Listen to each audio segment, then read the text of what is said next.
O ex-presidente do Uruguai, José Mujica, classificou a eleição de Yamandu Orsi como um prêmio de despedida da carreira política dele, José Mujica. Em entrevista, Mujica também disse duvidar que o acordo entre Mercosul e a União Europeia saia do papel. José Pepe Mujica prevê o fracasso das tratativas comerciais que envolvem o Mercosul e a União Europeia, mesmo depois de 25 anos de negociações. Não sai nem hoje nem nunca, porque os camponeses franceses não querem. E os camponeses franceses dominam a cultura francesa. Não sai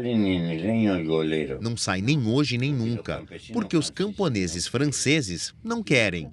E os camponeses franceses dominam a cultura francesa. Mujica, que governou entre 2010 e 2015, reconheceu que, se fosse do governo francês, estaria ao lado dos agricultores. Mas, não sendo francês, admite que a situação prejudica os latinos. O acordo permitiria aos quatro países do Mercosul aumentar as cotas de entrada de produtos na União Europeia para carne bovina, aves, proteína suína, bem como mel, açúcar e frutas. Os sindicatos agrícolas da União Europeia denunciam concorrência desleal, alegando que a produção destes alimentos no Mercosul não está sujeita aos mesmos requisitos ambientais e sociais ou mesmo aos padrões de saúde. Eles tomam isso como pretexto. Eles estão defendendo seus interesses e não podem competir com o Mercosul. Estou em contato com a Flávia Araújo, que é doutora em Relações Internacionais pela USP e uma estudiosa de América Latina, para conversar com a gente sobre esse impasse entre Mercosul, União Europeia e também outros desdobramentos envolvendo aqui a nossa região, principalmente depois da visita de Yamandu Orsi aqui ao Brasil. Professora Flávia, boa noite, muito obrigado por nos atender aqui. Estou conversando com a senhora ao vivo nessa conexão entre telas. Antes da gente falar de Mercosul, vamos dar um repasso aqui no Mercosul, né? Antes da gente falar sobre União Europeia, melhor dizendo, fazer um repasso aqui de Mercosul. É impressão minha ou o Brasil está num raro momento de protagonismo? O que eu quero dizer com isso? O Brasil presidiu o G20 agora em 2024, vai presidir os BRICS, também tem a COP30, a Conferência do Clima, que acontece aqui no Brasil, no estado de Belém do Pará. Na leitura da senhora, dentro desse quintal da América Latina, da América do Sul mais propriamente dita, o Brasil está sabendo exercer bem este momento de destaque internacional? Olá, boa noite, é um prazer estar aqui com vocês. E, de fato, é um momento muito raro de protagonismo do Brasil e que, na minha análise, o Brasil tem conseguido aproveitar muito bem. Ou seja, o G20, apesar dos seus problemas e das questões que envolve, conseguiu entregar os resultados que estavam sendo esperados, e isso é muito importante. Agora cabe aos países implementar tudo aquilo que foi acordado.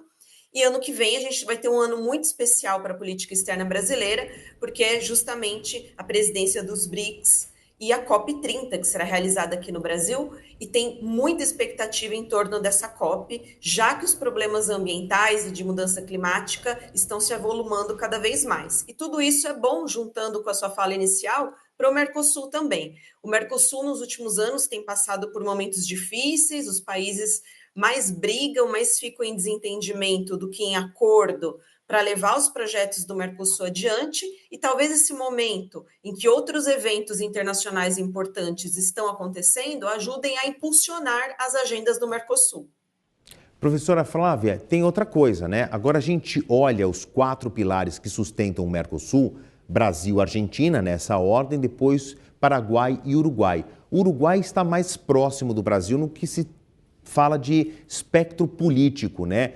Mas governos de centro-esquerda, com Yamandu Orsi e aqui Luiz Inácio Lula da Silva, isolando um pouco Javier Milei, que é de uma direita mais conservadora, mais extremada. Porém, nós estamos falando de uma Argentina que tem um protagonismo, tem uma importância política inegável e também, embora esteja com problemas financeiros, recuperando, ainda é uma economia muito importante aqui no Cone Sul.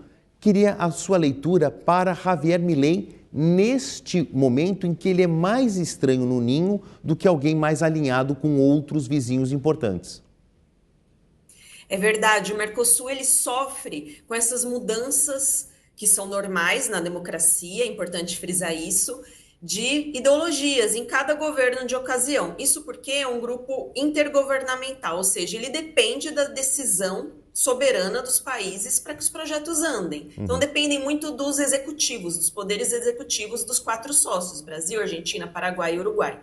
Mas, quando a gente analisa o histórico do Mercosul, a gente vai ver que em vários momentos, Argentina, Brasil, principalmente, que são as maiores economias, estavam alinhados ideologicamente e pouca coisa aconteceu. Aliás, essa é uma fala que a gente escutou recentemente numa entrevista do próprio Yamandu Orsi, agora candidato, já é presidente, né, recém-eleito do Uruguai. Ele disse, olha, porque ele foi perguntado sobre essas questões ideológicas, isso vai atrapalhar? E ele disse o seguinte, tem muito a ver com o histórico do Mercosul. Em vários momentos estivemos alinhados e mesmo assim pouco avançamos. O importante é avançar. Ele é muito pragmático e eu acho que esse pragmatismo, na minha análise, vai ajudar o Mercosul também. É preciso retomar os projetos. Doutora Flávia, a gente sabe que a política às vezes é lida muito nas entrelinhas, mais nos gestos do que nas palavras oficiais. Onde que eu quero chegar falando isso? Yamandu Orsi faz uma primeira viagem oficial 5 dias depois de ter vencido a eleição para o Brasil. Ele nem é presidente empossado, ele já veio apertar a mão publicamente de Luiz Inácio Lula da Silva. Tem uma arte aqui que conecta um pouco a América do Sul, Cone Sul, com a União Europeia, no impasse aí colocado pelos franceses principalmente.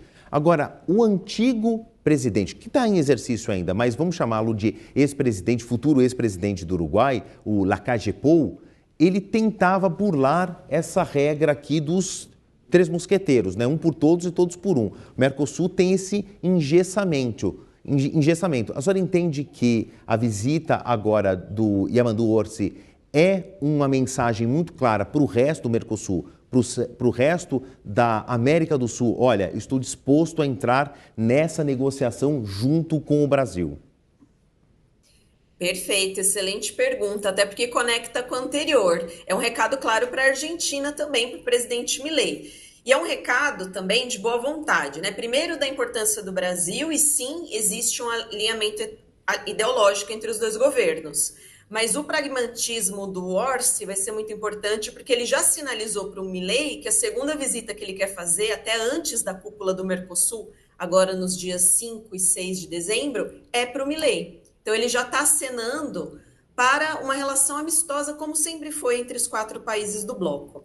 E interessante que você citou a política comercial. De fato, para o Lacalle Pou, que é o atual e em breve o ex-presidente do Uruguai, isso era um engessamento. Os países só podem negociar acordos comerciais em bloco, ou seja, os 4 têm que negociar juntos.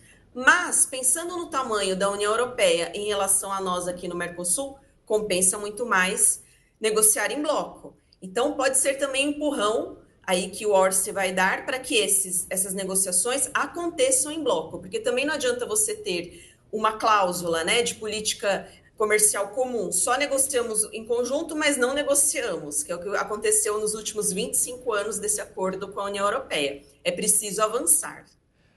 Doutora Flávia, antes da senhora entrar no ar, a gente passou uma reportagem aí de uma breve entrevista do Pepe Mujica, né, que é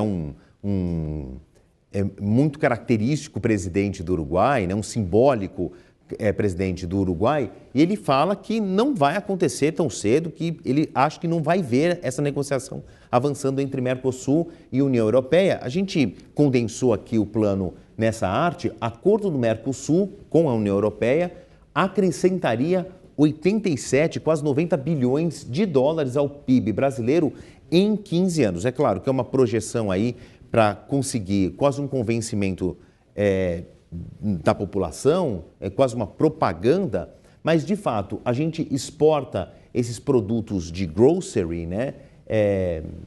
Mel, por exemplo, proteína animal, frutas de ótima qualidade, e a gente recebe ali talvez o que eu vou chamar de uns produtos de alto valor agregado, a exemplo de bebida alcoólica, entre outros. A França, claramente, não quer ver os saborosos frutos, né, aqui da América Latina, custando pouco, ainda mais com $1 a R$6, chegando e interrompendo ali um mercado já muito bem estabelecido dos agricultores e pecuaristas franceses. Só que daqui a pouco o governo de Emmanuel Macron vai acabar e já tem um aceno muito claro que muito provavelmente pode vir a ser um presidente ou uma presidente já de uma direita mais conservadora. Se isso acontecer, o que a sua bola de cristal diz, hein, professora Flávia?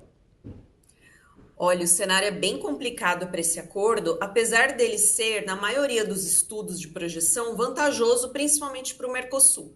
Claro, quando eu digo isso, e é tão importante que vocês tragam esse assunto, porque é preciso que a gente fique de olho em acordos comerciais. Porque sim, algumas indústrias, principalmente aqui do Mercosul, podem ser prejudicadas, outras podem aproveitar muito essa nova linha de comércio, né, se inserir em cadeias globais de valor, mas é preciso sim que tenha maior transparência nas negociações, nas conversas com a sociedade também. Para as nossas commodities e para os 4 países do Mercosul, é o que a gente mais exporta, vai ser muito bom. Então, as projeções indicam que a gente ganharia dinheiro, mesmo em produtos de menor escala, como frutas, né? Porque a gente pensa muito na soja, mas a gente exporta muitas outras commodities, pensando aqui nos 4 países. Então, seria vantajoso. Na União Europeia, como você bem pontuou, principalmente os franceses, é uma questão protecionista. Eles alegam questões ambientais, até sanitárias, mas a realidade é que os 4 países do Mercosul, eles são bem alinhados com isso. O Brasil, por exemplo, ele participa de todos os principais regimes internacionais, acordos internacionais sobre meio ambiente, sustentabilidade, mudança climática. Não tem um grande problema em relação a isso. Tem muitas vezes problemas em aplicar a nossa própria legislação ambiental aqui, porque muitas vezes falta recurso para isso. E as questões sanitárias aqui também a gente exporta para o mundo todo. Então são argumentos muito fracos que mostram um protecionismo dos agricultores europeus, porque eles não são competitivos, como você bem colocou. Nós somos muito mais, pensando os 4 aqui do Cone Sul. Agora, para pensar em se esse acordo vai ser ratificado ou não, vai ter que ter uma pressão muito grande dos países europeus que querem o acordo. E, para a sorte do acordo, a Alemanha quer muito. Então, talvez a gente veja aí um rearranjo dessas forças. Mas o principal problema é que esse acordo, além de passar pelas instituições europeias, ele tem que ser ratificado por todos os países membros. Então, vai passar por cada congresso de cada país europeu. E é aí que a gente encontra as maiores resistências, né? Porque o Congresso também se preocupa com a política doméstica, com o voto. Então, na minha bola de cristal, eu acho que o Mujica tem razão e só com muita sorte em um alinhamento dos astros que a gente vai ver, de fato, uma ratificação. Talvez o cenário com o presidente Trump, em uma guerra comercial, ajude a diminuir esse protecionismo por parte da Europa. Flávia Araújo, que é doutora em Relações Internacionais, estuda muito a União Europeia. Obrigado pelo seu tempo, principalmente numa sexta-feira à noite. Professora Flávia, tenho certeza que vamos nos falar muitas vezes, principalmente na semana que vem, quando tem essa cúpula aqui do Mercosul. Vamos ver os traços e principalmente nas próximas eleições do ano que vem, nessa remodulação aqui da União Europeia. Obrigado, boa noite e ótimo final de semana. Obrigada, boa noite.